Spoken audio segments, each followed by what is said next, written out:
make upku waxa uu noqday labisada ugu horeeya haweenku samaystaan marka ay labisanayaan. wallahi anigu horta badanaas kuma badni laakiin Xanaan Faysal Faatax waxay xilliyada qaar isticmaashaa make upka waxayna ka sheekeynaysaa muhiimadda uu leeyahay hablaha marsashadiisu. wax loo baahnaa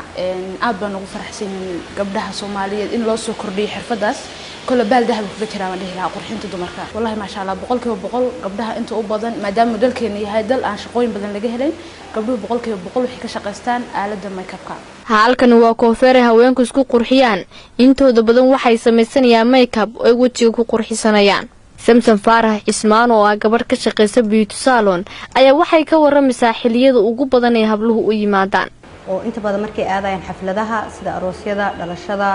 gabdhaha arooska adoo kaleeto magaalka dadka dhan inta badan way marsadaan make-upka marka waa waxyaabaha ugu muhiimsan ee dumarka ay isticmaalaan xataa dad waxa jiraan isticmaal waxyaabo kiimika laakiin markay u socdaan arooska kaleeto yimaado saloonada isqurxiya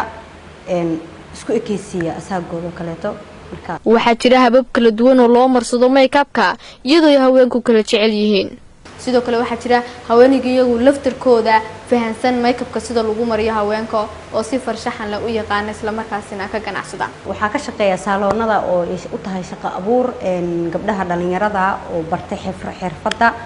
make-upka oo ku shaqeystaano qaar waxa jiro aan hore u baranin oo hadda bartaano kadib markay bartaan saloonada ay ka bartaan ka shaqo bilaaba taasna waxay u tahay shaqo abuurka qayb kamid ah waayo qofka inuu guri iska fadhiyo waxa uu tahay malahan mar walbana waalidku wax ay lama dhihi karo marka waxa muhiim ah inaa wax baratid hadaadan aqoon u lahayn xataa waxaan waa wax la barto wax loo dhishta ma marka qof walba uu baran karaa uu ku shaqeysan karaa qofkiina waxay u tahay inuu naftiisa noloshiisa dabaro asigana wuxuu tahay dhiirigelin iyo inuu wax uu doon u qabsan karo. Nafsi Cabdullaahi Qorne warka SBC magaalada Muqdisho.